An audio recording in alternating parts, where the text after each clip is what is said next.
Precisamente recorrer jardines, aunque con una intención muy distinta, es lo que vamos a proponerles en el siguiente reportaje. El paisajista Nicolas Forestier, conocido por el ajardinamiento de espacios como el Parque María Luisa de Sevilla, tiene un legado aquí en Andalucía que va más allá del propio diseño y de la vegetación elegida para esos espacios.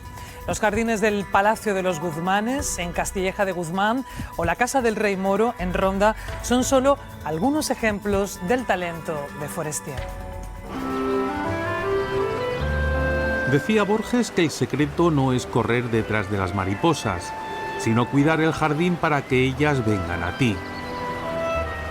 Les presentamos la última recreación de naturaleza fuera de Francia y la que sin duda conserva un diseño más inalterado de Nicolas Forestier, el ingeniero forestal y paisajista de obras tan conocidas como los ajardinamientos de Versalles o el Parque María Luisa de Sevilla. Lo traemos a colación porque el Ayuntamiento de Castilleja de Guzmán reclama ante el Parlamento Europeo su titularidad tras una década cerrado.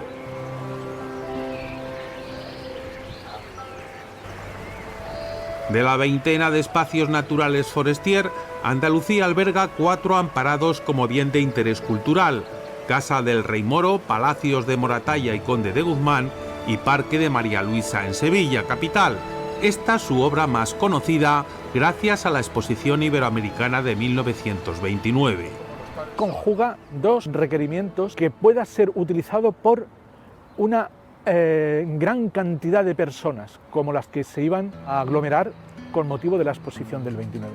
Pero también tenía que incluir esos elementos tan queridos para él, que había estudiado, que había dibujado en el Alcázar, en el Generalife, en el Retiro y en otros jardines hispano-musulmanes. Él conjuga un jardín francés, ortogonal, con perspectivas largas como son las grandes avenidas, pero también espacios mucho más pequeños en los cuales es posible disfrutar de la intimidad, de las flores, de los perfumes. Siente un profundo respeto por la herencia que supone el jardín, aunque estuviera vandalizado, heredado de los Montpensier. Que existen ejemplares hermosos, el ciprés calvo del monumento a Becker y otros muchos, como por ejemplo ese ciprés que hubo aquí, donde se hizo el monumento a Forestier. Pero es que hay muchas cosas que es que están destrozadas. Por ejemplo, los naranjos de la glorieta de los Leones, que estaban podridos, y hace una gran glorieta. También respeta el monte Urubú, es decir, él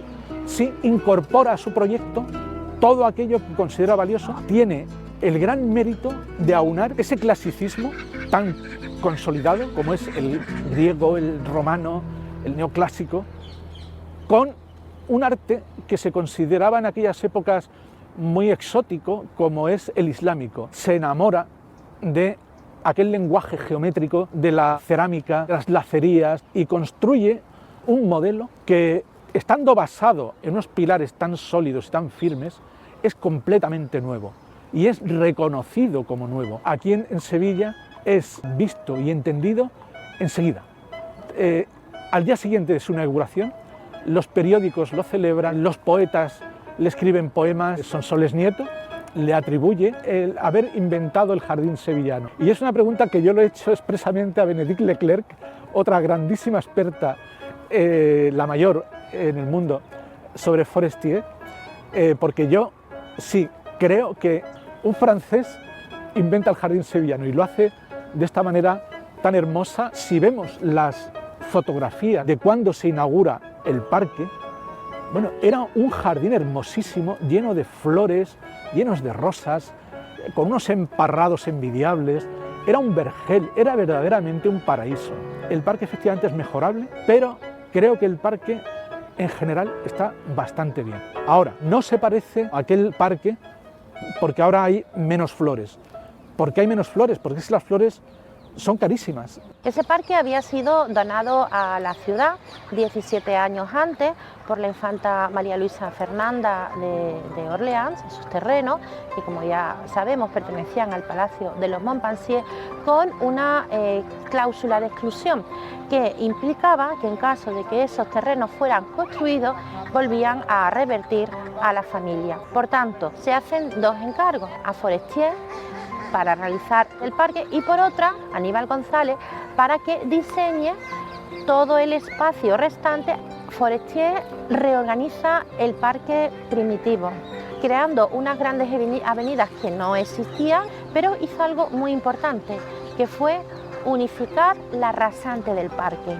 Cuando a finales del año 11 viene a Sevilla, se encuentra que el terreno es muy abrupto y lo que tiene que hacer es un nuevo proyecto para igualar la rasante, y eso se consigue gracias a rellenos con tierra procedente de la obra de la construcción de la Corta de Tablada.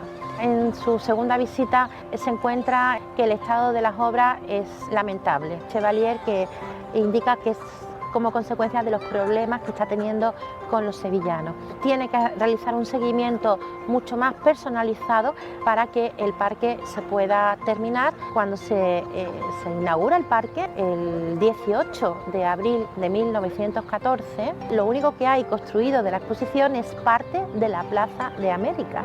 Es decir, Forestier cumple con el objetivo previsto, a pesar de que se encuentra con muchos problemas. La opinión pública en prensa refiere esa desconexión que existe entre el parque y el recinto de la exposición, que es perimetral. Entonces se encarga a Forestier unión de María Luisa con Huerta de Mariana, y el otro enlace entre el parque y la Plaza de España. Aníbal González llega a cuestionar la idoneidad, porque en realidad Aníbal González, además de arquitecto, se sentía urbanista y se sentía paisajista. Ve la exposición como su gran proyecto de lanzamiento, mientras que Forestier ya es un profesional consolidado. La sociedad sevillana reconoce el papel de Forestier, pero no llega a darle la importancia que realmente tiene, y que va a convertirle en un referente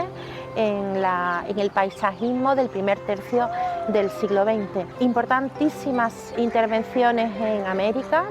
En España fue muy reconocido.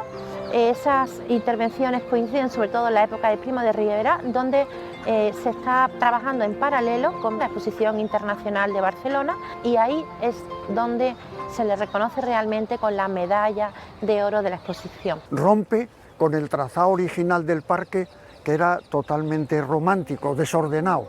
Introduce las magnolias y construye una avenida totalmente formada por dos alineaciones de magnolias, o las soforas, que no había en el parque, el agar, que es un árbol del norte de África, y poco más, porque lo demás estaba aquí ya, como es el mirto, como es el romero, el boj, los plátanos, elementos ornamentales que ya utilizaban en la época romana. Incluso las trepadoras tan magníficas como las bugambillas estaban aquí desde el siglo XVIII. Es más el diseño que la incorporación de nuevas plantas. La verdad es que los españoles no hemos sido muy amantes de la jardinería y las hemos ido importando a través de Inglaterra, esa es la pura verdad. Por ejemplo, la jacaranda no las trae Forestier, se plantan en 1921, las dos primeras que existen en Sevilla, pero las trae un señor inglés. No es Forestier al que le podemos atribuir la introducción de especies, sino la utilización de especies y la transformación tan magnífica que hizo de este parque.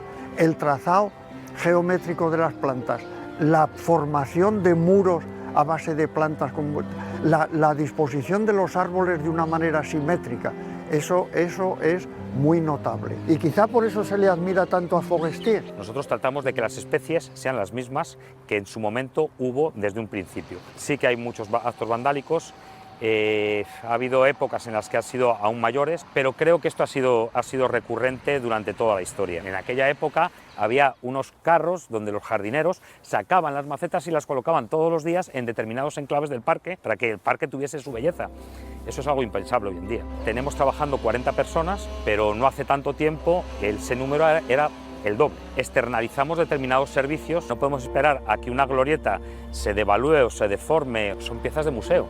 En algunos casos. Podemos hablar de alrededor de 3 millones de euros, lo que lleva entre ordinario e inversiones cada anualidad en el Parque de María Luisa. La cesión de María Luisa de Borbón resultó pistoletazo de salida para una cartera de pedidos entre la aristocracia Este jardín de Ronda, hoy propiedad de alemanes, fue de los primeros en dar vida a ese jardín mediterráneo que luego será tan recreado a un y otro lado del charco. Badajoz, Madrid, Barcelona, Santander, Marrakech, La Habana, Buenos Aires. Yo conocí a un gitano carpintero en Sevilla, me dijo, Jochen, tienes que conocer una cosa en Ronda, se llamaba Carmela. Era un placer hablar con ella durante 6 horas de historias de guerra civil. Y yo le dije a la señora, estoy encantado, pero me interesa su casa. Aquí tiene usted un cheque. Yo cogí la servilleta que estaba encima del vaso de agua de ella y eso era el contrato de la compraventa. Yo estaba consciente que era una cosa muy única. Busqué profesionales, botánicos, trabajaba con la Universidad de Málaga, estaba completamente salvaje. Los laureles, por ejemplo, eran árboles que taparon toda la vista, las columnas estaban caídas, la fuente no existía, estaba completamente silvestre, pero la estructura simétrica y la estructura del jardín ya existía, se soporta con las entradas. Eso es una gran ayuda. Lo más difícil es evitar malas intervenciones. Se empiezan a usar cemento en lugar de cal, desintoniza completamente con lo histórico y te ponen a hacer un destrozo en un día difícil de recuperar. Es sin embargo el conocido como Pequeño Versalles su última obra fuera de Francia, y donde compendia todo su saber desde que fuera aventajado alumno del barón Haussmann en la Escuela Forestal de Nancy y posibilitando su nombramiento como conservador de parques y jardines de París. Allí Forestier conoce al 4º conde de Castilleja de Guzmán, quien lo invitaría a su remozado palacio para llevar a cabo un jardín digno del mirador en que desde los romanos se habían asentado las sucesivas culturas. 60 especies en casi 3 hectáreas, con solo un talón de Aquiles. Permanece cerrado. Reclamamos la propiedad de esto y lo hemos hecho además en el Parlamento Europeo, harto de tantos desplantes y de tantos sinsabores durante tanto tiempo. Esto está en estado de semiabandono y además no cumpliendo la Ley de Patrimonio de Andalucía, que dice en su artículo 14 que al menos 4 veces al mes tiene que estar abierto al público los bienes de interés cultural. Se adquiere por parte de los señores Lisen en el 36, se cede al Ayuntamiento de Sevilla y el Ayuntamiento de Sevilla se deshace de él cediéndoselo a la Universidad de Sevilla. Pero es una cesión. Somos un municipio que no tiene industria, que no tiene una gran actividad comercial, un municipio con un presupuesto muy bajo. Nuestro mayor valor son los bienes culturales que tenemos en nuestro pueblo.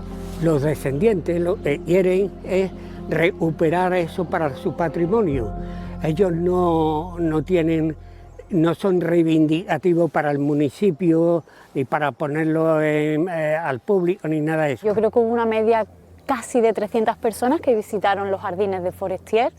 La mayoría eran visitas concertadas a través de la propia Universidad de Sevilla. Cuando uno entra es como un pequeño vergel en el que hay silencio, solo se escucha el sonido del viento. En algunas mañanas de soledad veíamos aparecer, por ejemplo, perdices rojas con sus crías. Hay lugares especialmente sombríos como la parte de las encinas, del ficus, de la falsa pimienta, que se está muy fresquito alrededor, creo que muy sensorial. Es una cesión que se hace a la Universidad de Sevilla por parte del Ayuntamiento de Sevilla, que era el propietario, era la institución propietaria. Desde entonces somos los propietarios del edificio y de los jardines, de todo el conjunto. Ha estado en uso constante hasta el año 2014, era un colegio femenino regentado por la Orden Teresiana. La universidad ha conservado el mantenimiento periódico de sus instalaciones. La pandemia supuso el cierre de las visitas a los jardines, como podéis imaginar. Y en ese momento, pues, como consecuencia del desarrollo de la vegetación, hubo problema en el muro perimetral que hubo que restaurarlo. Estamos en un periodo de invierno y puede haber un poco más de hierba, pero toda la semana tenemos aquí un servicio de jardinería a través de cámaras controlados o con los coches patrulla que van dando visitas periódicas. No está abandonado nunca. Incluso en este periodo, digamos que no está en uso, estamos en negociaciones con distintas instituciones para dotarlo de nuevo de uso. Fue Romero Murube quien definió este escenario como un jardín sobre el aire de Sevilla. Perfecto reclamo, sin duda, para visitantes cual mariposas.